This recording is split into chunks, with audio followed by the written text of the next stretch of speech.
Seja bem-vindo à nossa primeira aula de Primeira Guerra Mundial, com o professor Fernando Cunha. Nesta primeira aula falaremos a respeito dos antecedentes da guerra, o contexto, os acontecimentos que vão levar à deflagração do conflito. Começamos então falando a respeito do contexto científico e tecnológico, que é o da Segunda Revolução Industrial. Desde a segunda metade do século XIX, a Europa vai passar por um processo que nós chamamos de Segunda Revolução Industrial, que vai ser marcado por grandes descobertas e invenções. Vai ser um período com um grande desenvolvimento da ciência e da tecnologia, e com isso muitas descobertas serão realizadas a respeito de características, né, da natureza e da manipulação da natureza pelo homem. Então, principalmente a física e a química vão conhecer um grande desenvolvimento em áreas como, por exemplo, a eletricidade, a ótica, o comportamento da luz, do som. Isso vai levar a um surto, então, de grandes descobertas e invenções.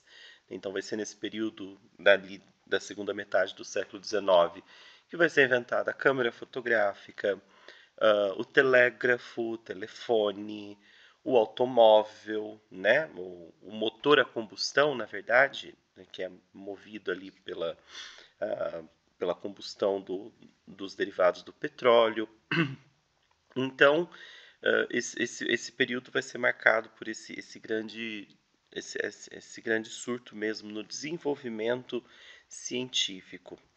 E isso vai levar também à manipulação e utilização de novos materiais, né, com bastante destaque para o aço, né, que é essa liga metálica do ferro com o carbono, que o torna muito mais resistente e, portanto, com potencial de utilização na construção de grandes estruturas. Então, o aço vai ser uma marca desse período, né, um símbolo desse período. Não à toa que vai ser nessa época que vai ser construída a Torre Eiffel, em Paris, que foi construída em 1889, no centenário de comemoração dos 100 anos da Revolução Francesa, em que Paris sediaria a grande exposição tecnológica, né, que era uma moda na época, né, um costume das grandes capitais dos países industrializados sediarem grandes exposições onde eles exibiam invenções de todos os tipos, né, que estavam sendo realizadas no momento. Então, a Torre Eiffel foi construída nesse contexto e se torna aí um grande marco, um símbolo dessa era tecnológica e de avanço, né? Que então, portanto, um símbolo dessa segunda revolução industrial também. É curioso que ela, a princípio, era para ser apenas um, um, uma construção temporária, né? Mas ela depois vai acabar se tornando permanente, até por ser um símbolo da cidade, do país. Então, tudo isso vai acabar levando ao encurtamento das distâncias, né, pela revolução nos transportes e comunicação. Então, a gente costuma dizer que o mundo ele ficou menor, os lugares ficaram mais próximos, né, devido a essa revolução nos meios de transportes, e aqui estamos falando principalmente da utilização do motor a combustão, né? Mas também essa revolução nos meios de comunicação, aproximando as pessoas. Então, só para a gente poder ilustrar, né? Imagina que antes uma mensagem para chegar ao outro lado do mundo dependia de uma viagem, de navio, né? E tal, isso acabava demorando muito mais. Então, o mundo ele se encurtou, ele se tornou muito mais próximo. Com o telefone, você consegue falar imediatamente com o outro lado do mundo, né? Com o telégrafo, né, que primeiro vai se popularizar, vai se tornar mais comum, mas futuramente toda essa tecnologia vai convergir para esse mundo mais globalizado mesmo, né, para esse início da globalização. Bom, além do contexto científico, né, tecnológico, também temos um contexto político nessa segunda metade do século XIX, que é importante entender, que é o imperialismo. Bom, o imperialismo ele pode ser marcado a partir da necessidade de expansão colonial, dessas potências europeias para a conquista de novos mercados e matéria-prima. Então, com a segunda revolução industrial, vai haver um incremento na produtividade das indústrias europeias, né? Então essas indústrias elas estão produzindo cada vez mais, e isso leva à necessidade de expansão do mercado consumidor. do mercado consumidor. Então, os mercados internos, né, desses países europeus já não estão mais em condições de suprir essa oferta, né, de produção, da produção industrial. Então, precisa-se conquistar novos mercados e precisa-se também de matéria-prima em uma quantidade cada vez mais abundante, né? Então, à medida que o mundo se industrializa e revoluciona a produção industrial, uh, também passa a haver esse desgaste maior da natureza, essa necessidade de se expandir, colonialmente falando, para retirar essa matéria-prima. Nós temos então aqui nessas duas imagens, primeiro esse mapa da África, onde nós percebemos evidentemente a divisão, né, a partilha da África entre as potências europeias, né? Então, para poder delimitar mesmo esses territórios, afinal de contas, qual território pertenceria a quem poderia explorar os recursos e o mercado de cada região. E ao lado nós temos essa imagem também da época, que representa a partilha da China entre os países, as potências industriais europeias, e ao fundo ali o imperador chinês em desespero. Na verdade, a China ela não se tornou formalmente uma colônia, né? Ela continuou mantendo-se como um império independente, porém, os países ocidentais, né, as grandes potências europeias, começam a disputar o mercado chinês, e muito a contragosto do próprio imperador, né? Ele relutou bastante em abrir o seu mercado para as potências europeias, mas ele foi coagido a isso, muitas vezes por meio de batalhas mesmo, de ameaças e até conflitos bélicos, principalmente com o Império Britânico. E aí ele acaba tendo de ceder e permitir o contato, né, comercial com o Ocidente. Então a China vai ser inundada aí pelos produtos europeus. Então, esse processo que a gente chama de imperialismo, né, que é essa disputa por territórios no mundo pelas potências europeias. Bom, nós podemos perceber, né, no imperialismo uma supremacia grande de potências tradicionais, como a Inglaterra e a França. Como foram países que se industrializaram primeiro, né, sendo a Inglaterra o berço da Revolução Industrial já lá no século XVIII, com a utilização do motor a vapor, que vai revolucionar a indústria têxtil, e também bem marcante o uso do motor a vapor para a construção das locomotivas, né, a vapor. Então, a Inglaterra vai dar a dianteira aí à Revolução Industrial, e a França vai ser o segundo país também a seguir esse processo de industrialização. Então, se nós observarmos nesse mapa, dá para perceber a clara supremacia dessas duas potências, né? Então, a França representada em amarelo, a Inglaterra nesse tom de verde mais claro. Então, a gente pode perceber que eles detêm a grande maioria das colônias, no caso aqui na África, mas isso também era uma realidade para as colônias na Ásia. O problema ele vai começar a se complicar um pouco mais com o surgimento e consolidação de novos impérios, como a Alemanha e a Itália. Vale lembrar que a Alemanha e a Itália ainda não existiam até 1870, não da forma como nós conhecemos hoje, onde hoje a Alemanha eram vários reinos e até algumas cidades independentes, e onde a Itália também estava dividida ali entre vários territórios menores. E aí, ao longo da década de 1860, esses reinos vão passar por um processo de unificação, na verdade, encabeçados por um reino mais poderoso. No caso da Alemanha foi o reino da Prússia, no caso da Itália foi o reino do Piemonte. Então, esses reinos eles vão conseguir centralizar ali o poder em torno de si, unificar, se unir aos outros países vizinhos, né, reinos e até cidades-estados, para poder formar grandes impérios que vão ser a Alemanha e a Itália. Neste mapa nós podemos então perceber bastante claramente, né, a discrepância aí na questão da quantidade de territórios que a Alemanha e a Itália têm, se compararmos a Inglaterra e a França. Isso, na verdade, ainda foi conseguido graças à Conferência de Berlim, né, que é de 1885, que vai ser onde vai ficar definida aí as fronteiras da África, mais ou menos da forma como nós vemos aqui neste mapa, né? Porque até então já havia o domínio de potências europeias sobre os territórios da África, mas ainda havia muita disputa, né, por fronteiras e, afinal de contas, qual território é de quem. Então, por iniciativa principalmente do governo alemão, recém-formado, vai ser então feita essa conferência para definir essas fronteiras, e a Alemanha tinha muito interesse nisso, até para poder garantir ali o seu cunhão, né, sobre o continente africano. Então, a Alemanha até conseguiu ali pegar algumas colônias, ficar com alguma coisa, mas ainda é muito pouco se a gente comparar, né, com a Inglaterra e a França, principalmente se a gente levar em conta que a Alemanha ela vai passar por um processo de industrialização bastante rápido e bastante intenso também. Por quê?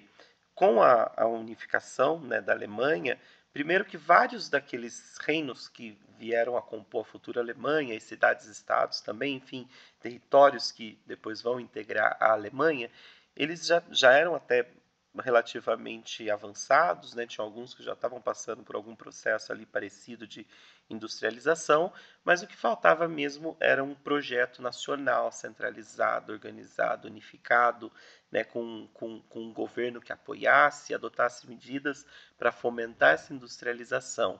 Então, com essa unificação, né, com a unificação da Alemanha, a formação do Império Alemão, então essa industrialização ela vai ser muito, muito impulsionada, e rapidamente a Alemanha vai começar a crescer economicamente e se destacar, a ponto de, na virada do século XIX para o século XX, a Alemanha já ter se tornado a maior potência industrial da Europa. E isso vai começar a ser um problema, principalmente quando a gente fala de colônia, né? Porque toda potência industrial ela precisa dessa base colonial para poder crescer, desse mercado consumidor, desse estoque de matéria-primas, e a Alemanha ela está em clara desvantagem, né? Então dá para a gente já perceber que a Alemanha e a Itália, se eles quiserem crescer, né, quiserem se industrializar, quiserem continuar um projeto de crescimento econômico,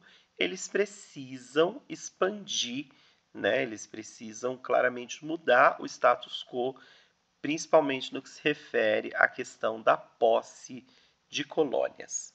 Então, todo esse contexto, né, e principalmente essa diferença de interesses entre as potências tradicionais que querem manter os seus territórios, são os grandes donos, né, do mundo, podemos dizer assim, né, que dividem colônias na África, na Ásia, e o interesse dessas potências novas, né, que querem expandir, que querem crescer, precisam de aumentar suas colônias para ter base de sustentação para o seu crescimento econômico. Então vai ser isso que vai acabar levando à formação de um sistema de alianças na Europa. Então os países europeus vão começar a se dividir e vão começar a formar alianças pensando aí nesses interesses. Bom, então nós vamos começar aqui em 1879 com a formação da Aliança Dual entre a Alemanha e a Áustria-Hungria. Essa aliança foi até curiosa no período em que surgiu, porque a Alemanha e a Áustria-Hungria, elas historicamente não são muito afim, né? Até porque para a formação da Alemanha, a Prússia precisou brigar com a Áustria, porque muitos dos territórios que acabaram se tornando parte da Alemanha eram de interesse do Império Austríaco, né? Na época ainda era o Império Austríaco, depois vai se tornar a Áustria-Hungria. Então, como era de interesse do Império Austríaco, Então a Prússia precisou passar por uma guerra, né, que foi a Guerra Austro-Prussiana, na década de 1860, para poder garantir sua supremacia sobre os territórios que ficariam então sob o controle da Alemanha. Mas, passado o tempo, passado esse conflito, a Áustria vai perceber que é interessante entrar nessa aliança com a Alemanha, porque a Alemanha é um país muito forte, né, uma potência industrial muito grande, e que pode ajudar a Áustria a combater principalmente a Rússia. Né? A Rússia ela faz fronteira, que a gente pode perceber o território russo, que é esse vasto território aqui a norte da Áustria, né? Então usar aqui o apontador. Então nós temos aqui a Rússia. E a Áustria e a Rússia eles disputam bastante por esse território aqui que nós podemos perceber a leste da Áustria, né? A leste a sul, né? Sudeste da Áustria, que é a Península Balcânica. E eu vou entrar em mais detalhes sobre essa questão balcânica um pouco mais para frente.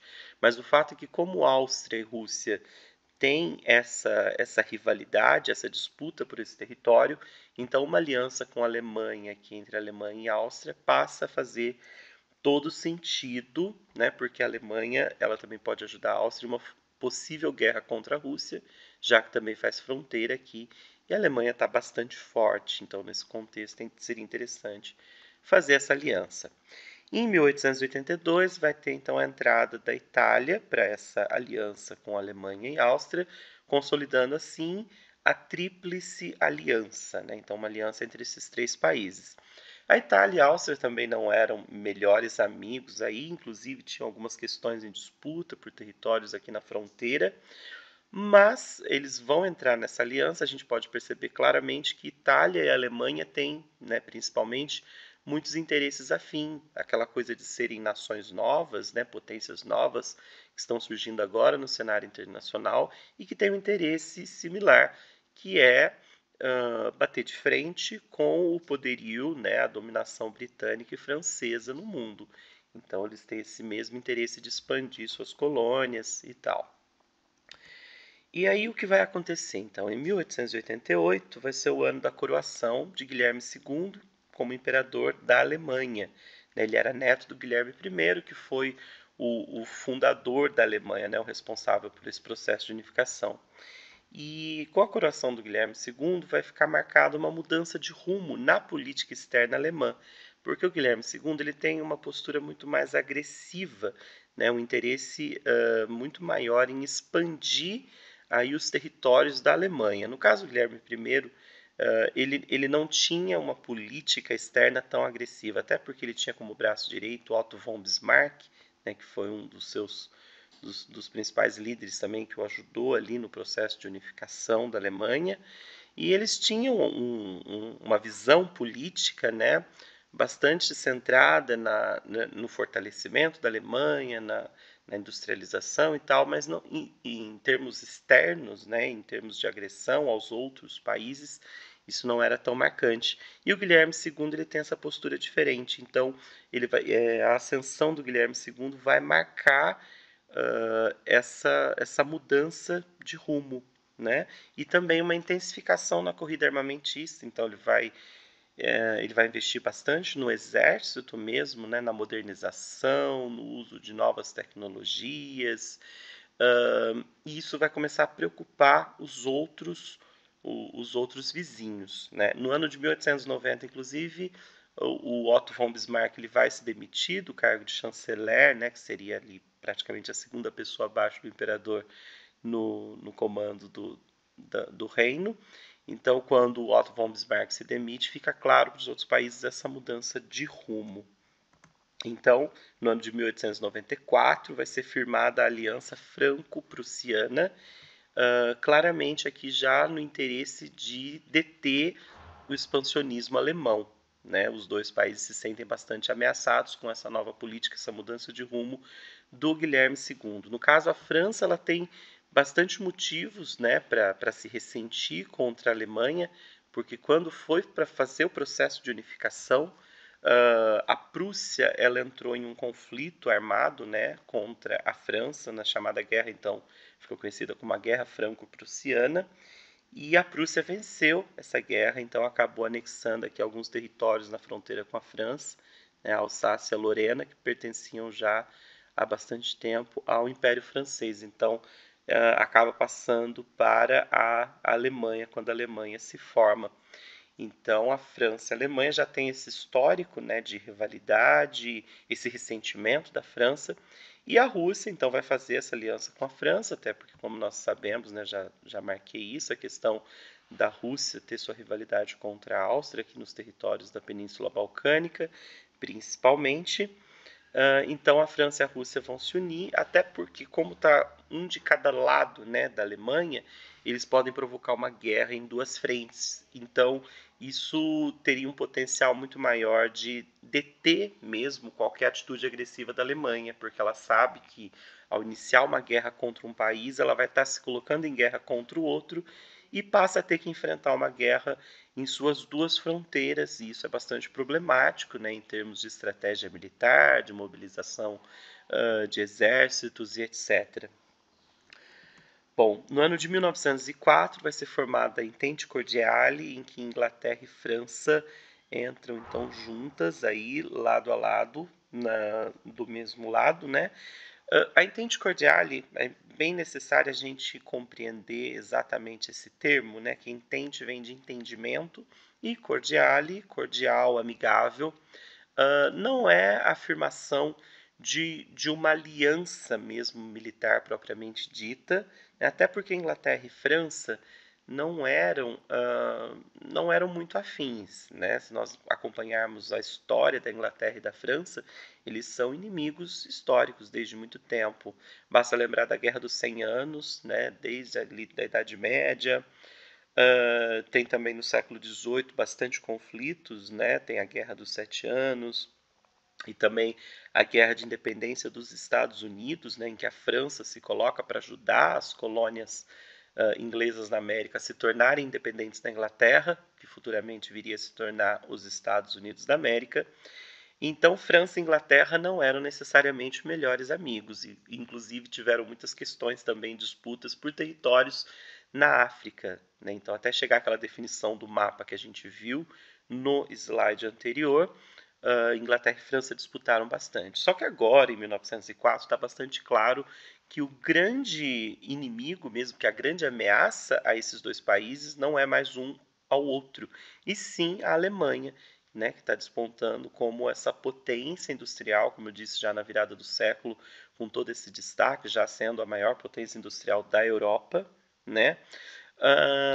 Então eles decidem uma espécie de cessar-fogo, né? Uma espécie de trégua. Olha, vamos tentar nos entender. E aí eles firmam essa parceria, principalmente por uma questão de aceitação de colônias na África, né? Então, pela primeira vez, eles não têm uma disputa por territórios que até então se encontravam, né, sob posse dúbia. Então, a França concorda com o domínio inglês sobre o Egito, e a Inglaterra concorda com o domínio francês sobre o Marrocos. Então eles entram nesse entendimento e aí passa então a ter essa situação muito mais amigável. Também é importante destacar que quando Guilherme II começou a promover esse fortalecimento, né, militar alemão, estava entre as suas propostas também investir bastante na marinha alemã, né, incrementar a marinha alemã para se tornar a maior força naval do planeta. Esse era o projeto do Guilherme II. E a maior marinha do mundo nessa época era a Inglaterra, até porque ela precisava de toda essa frota para poder dar conta de todo aquele seu império ultramarítimo, né, as suas colônias espalhadas pela África, Ásia, enfim, por várias partes do planeta. Então, a Alemanha era uma ameaça direta à supremacia inglesa sobre os mares. Então, isso também é importante para a gente destacar aí a Entente Cordiale. E, finalmente, em 1907, a Inglaterra firma também uma entente com a Rússia, né? Então, a Entente Anglo-Russa, e assim fica consolidada a Entente Anglo-Russa, perdão, fica consolidada a Tríplice Entente, né? Com uma aliança entre França e Rússia e um entendimento entre Inglaterra e os outros dois países da aliança. É bem curioso, bem importante a gente destacar, né, esse fato de a Inglaterra ela não firmar uma aliança diretamente com os outros países, e sim apenas um entendimento. Isso vai trazer algumas consequências e alguns desdobramentos que ajudam a entender o rumo que o conflito vai tomar, então, futuramente. Agora vamos nos deter, finalmente, na questão balcânica, que eu já havia prenunciado anteriormente, que é essa disputa por esse território aqui a sudeste, né, do Império Austro-Húngaro, e a sul da Rússia. Esse território ele vai entrar em disputa principalmente por quê? Porque a partir do século XIX, o Império Otomano, que era quem dominava esse território aí já desde a Idade Moderna, né? Esse território ele vai passar por uma série de disputas, mas vai acabar caindo nas mãos do Império Otomano, né? Que era bastante forte no início da Idade Moderna. Só que no século XIX esse império vai entrar em crise, vai começar um processo de decadência e não vai começar mais a ter condições de manter o domínio sobre esses territórios, e aí começam então a surgir movimentos nacionalistas aqui na Romênia, Bulgária, Sérvia, todos esses países que a gente percebe, e então começam a surgir esses novos países independentes nessa região. Como são países recentes, né, com pequeno território, países não tão grandes e não tão importantes no cenário internacional, o Império Austro-Húngaro e a Rússia começam a disputar a ascendência sobre esses territórios, né, a influência que exercem sobre essas influências, sendo que o Império Austro-Húngaro ele tinha um claro interesse em anexar vários desses territórios e expandir ainda mais os seus domínios, né? O Império Austro-Húngaro, inclusive, ele tem essa característica muito curiosa, que é de anexar territórios independentemente do critério linguístico ou cultural, né? Eles não ligavam muito se o território anexado era ou não da mesma cultura, eles queriam mesmo essa expansão territorial.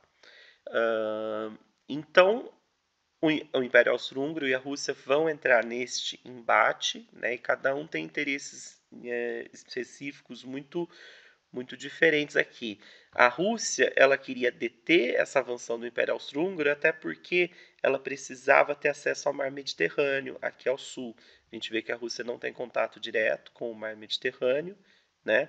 Uma possibilidade seria por meio do Mar Negro, mas aí teria que passar pelo Império Otomano. Historicamente, eles também não têm relações muito boas. Então a Rússia ela começa ali a exercer influência e apoio também sobre a Romênia, a Sérvia e esses países que estariam aqui no caminho para poder garantir a sua saída pelo Mar Mediterrâneo. Uma questão que vai também ainda intensificar esse conflito vai ser um projeto de construção de uma ferrovia ligando Berlim a Bagdá. Então ela partiria daqui da capital da Alemanha, Berlim, passaria pelo Império Austro-Húngaro, né, que é aliado da Alemanha, passaria pela Península Balcânica e finalmente chegaria aqui no Império Otomano, até Bagdá, que fica no coração do Império Otomano, aqui, né, onde hoje é a capital do Iraque, bem aqui no Oriente Médio. O Império Otomano também é um aliado aí bastante, na verdade, bastante estratégico, né, para o Império Austro-Húngaro e a Alemanha. E sempre, gente, lembrando que na geopolítica a gente acaba tendo isso, né? Inimigo do meu inimigo é meu amigo.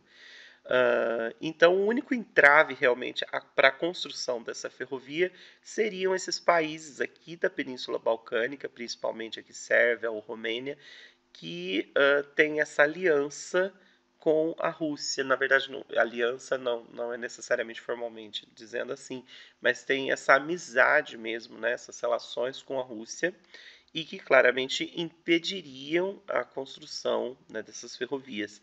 Então, seria muito importante para o Império Austro-Húngaro conseguir anexar esse território, conseguir ter domínio e controle sobre esse território da Península Balcânica, para poder viabilizar a construção dessa ferrovia. Portanto, a Alemanha estaria disposta a apoiar no que fosse necessário. Outra coisa importante de se destacar a respeito dessa ferrovia é que a Alemanha ela tem uma deficiência muito grave, que isso vai impactar bastante a Alemanha nas duas guerras mundiais, que é na questão do petróleo. O território alemão ele não é rico em petróleo, apesar de ser um território bastante extenso e com recursos naturais muito importantes, petróleo não é um deles.